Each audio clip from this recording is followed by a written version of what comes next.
राजधानी भोपाल के दशहरा मैदान पर उत्सव मेले का शुभारंभ हो गया है।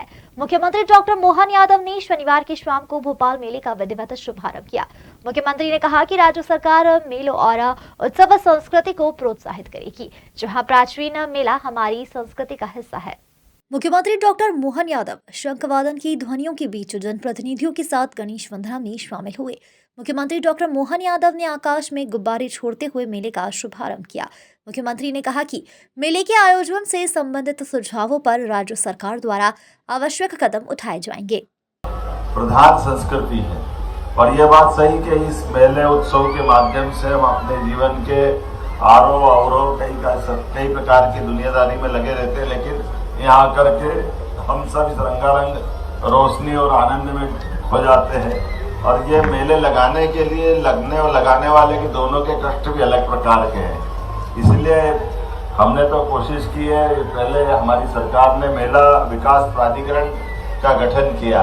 हमारे तीज पर्व त्योहार इन सबका अपना अपना महत्व है और इनसे जुड़ करके हमारी संस्कृति को हम समझते भी हैं और इस पूरे आनंद में डूबते हैं। मेरी अपनी ओर से आपने मुझे बताया है, जो बन सकेगा मैं जरूर आपके लिए भी मदद करूंगा इस मेले की संस्कृति के लिए। सीएम डॉक्टर मोहन यादव ने कहा कि भोपाल का अपना गौरवशाली इतिहास है। भोपाल में राजा भोज द्वारा निर्मित विशाल सरोवर भी है। सम्राट विक्रमादित्य से भी इस क्षेत्र का संबंध रहा है। तीर्थ मेला प्राधिकरण के माध्यम से मेलों के आयोजन को बढ़ावा दिया जाएगा। अपनी पहचान मध्य प्रदेश की राजधानी होने वाली पहचान के रूप में स्थापित होना चाहिए। इसलिए अतीत का वो स्वर्ण गौरवशाली पृष्ठ वो हम सब अपने इस भोपाल में देखना चाहेंगे, क्योंकि जब हम मध्य प्रदेश की बात करते हैं तो मध्य प्रदेश का कई सारे गौरवशाली पृष्ठ इससे हमारे इसके हिस्से में भी आते हैं। राजा भोज की नाम पर निर्मित हमारी ये भोपाल, इस भोपाल के साथ हमारा गौरवशाली अतीत विक्रमादित्य से भी जोड़ता है, भगवान कृष्ण से भी जोड़ता है। 5000 साल पहले मध्य प्रदेश में आकर के उनने शिक्षा ग्रहण की।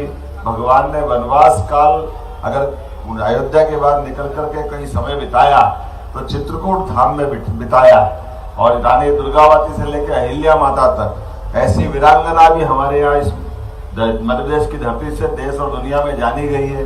और अहिल्या माता का तो ये 300वां जन्मोत्सव भी चल रहा है। उनकी अपनी विशेषता है, उनने अपने मालवा मध्य प्रदेश को गौरवान्वित किया उस मुगल काल में, जब जिस मुगल काल में हमारे देवस्थान ध्वस्त हो रहे थे, ऐसे में उन्होंने देवस्थान संस्कृति को पुनर्स्थापित। मुख्यमंत्री डॉक्टर मोहन यादव ने कहा कि मध्य प्रदेश में 11 दिसंबर को गीता जयंती धूमधाम से मनाई जाएगी। सीएम ने कहा कि जिनके मन छोटे हैं वे जो कहेंगे कहने दो। राजनीति है, हमको उनकी सुनना है, लेकिन करना वही है जो तय किया है।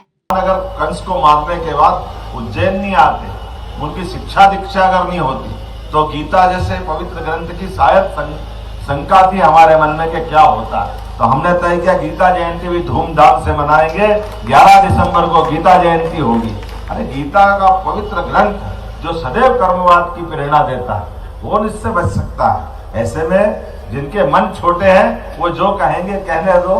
राजनीति है, हमको उनकी सुनना है, लेकिन करना वही है जो तय कर लिया है। तो हम सब मिलकर के इस मेला संस्कृति, उत्सव संस्कृति, हमारे गौरवशाली इतिहास और सनातन धर्म के लिए जो बन सकेगा जरूर करते रहेंगे। तो पड़ती है हमारे कई सारे मंच के कार्यक्रम जो सांस्कृतिक उत्सव के नाते से जाने जाते हैं, कई प्रकार के रंगारंग कार्यक्रम साहित्य रचना के माध्यम से जाने जाते हैं। लेकिन आज के इस अवसर पर इसी प्रकार से यशस्वी प्रधानमंत्री का जोरदार ताली बजा करके हम सब उनका अभिनंदन करें, माननीय नरेंद्र मोदी जी का, जिनके कारण से भारत की यह गौरवशाली संस्कृति की पताका पूरी दुनिया में फहराई जा रही है, पूरा आनंद में डूबे हुए हैं। तो हम सब भी मिलकर के ऐसे हमारे प्राचीन सारे मेले, उत्सव, पर्व, त्योहार का आनंद भी मनाएं। हमारी सरकार बनने के बाद भी हमने हर त्योहार के अंदर समाज जब मनाता है तो सरकार दूर से क्यों देखेगी, सरकार का उत्सव का हिस्सा बनना ही चाहिए।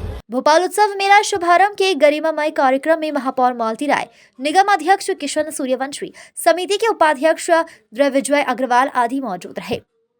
भोपाल से उमेश यादव की रिपोर्ट।